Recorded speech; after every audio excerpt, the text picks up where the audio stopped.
हाय guys, so finally UPPCSJ mains examination complete हो चुका है। स्टूडेंट्स का फर्स्ट रिएक्शन रिव्यू तो यही है कि सर 1000 किलो का पत्थर ऐसा लग रहा है छाती से किसी ने हटा दिया है, क्योंकि पेपर 1, उसके बाद पेपर 2, उसके बाद पेपर 3, 4, 5, 6 ये वो पेपर्स थे जिन्होंने किसी भी यूपीपीसीएसजे मेंस एस्पिरेंट को बहुत ही ज्यादा फिजिकली एंड मेंटली भी एग्जॉस्ट किया। नाउ ओवरऑल अगर हम एक फर्स्ट रिएक्शन की बात करें हर एक पेपर की, तो मैं आपको शॉर्ट में बताना चाहूंगा कि जीके का जो पेपर था it was on a difficult side. On the other hand जो जीके के पेपर में एक लॉ का पोर्शन था 50 नंबर का, वो स्टूडेंट्स के लिए साई ऑफ रिलीफ था। Paper number 2 and paper number 3 बहुत ही इजी आए थे, English paper and Hindi paper. Yes, paper number 4 जो था वो स्टूडेंट्स के लिए काफी डिफिकल्ट पोर्शन रहा, काफी चैलेंजिंग था। स्टूडेंट्स को पेपर सॉल्व करने में काफी टाइम लगा। लेंथी क्वेश्चंस थे, 15 नंबर के खाली 4 सवाल थे और बाकी सारे के सारे क्वेश्चंस 10 नंबर के पूछे गए थे।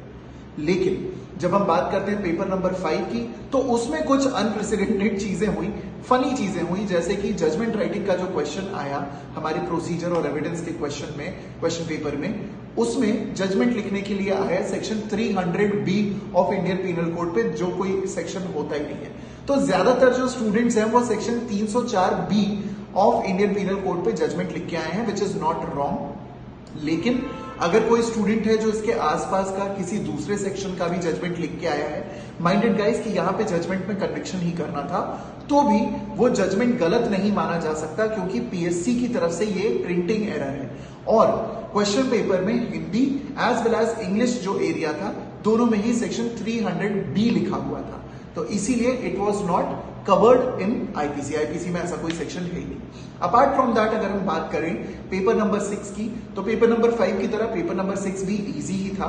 कुछ पोर्शंस ऐसे थे जो कि मॉडरेट हो गए स्टूडेंट्स के लिए, क्योंकि जो रेंट एक्ट का क्वेश्चन आया या फिर न्याय पंचायत का क्वेश्चन आया, ये थोड़े से आउट ऑफ सिलेबस चले गए।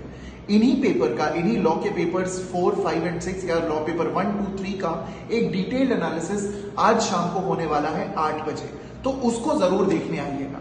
लेकिन अगर आप एक यूपीपीसीएसजे मेंस एस्पिरेंट रहे हैं, यानी आपने ये पेपर दिया है, तो आप लोग अब रिलैक्स कीजिए, ये एनालिसिस वीडियो देख लीजिए, फर्स्ट रिएक्शन वीडियो देख लीजिए, जानकारी पूरी रखिए। लेकिन अब आप एक रेस्ट, आप एक तरीके का हम कह सकते हैं रिफ्रेशिंग और रिजुविनेशन वाला जो टाइम है, एक रिलीफ जो है वो आप डिजर्व करते हो।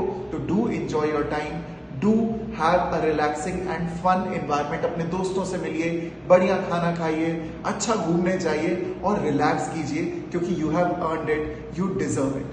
And do watch us live at 8 p.m.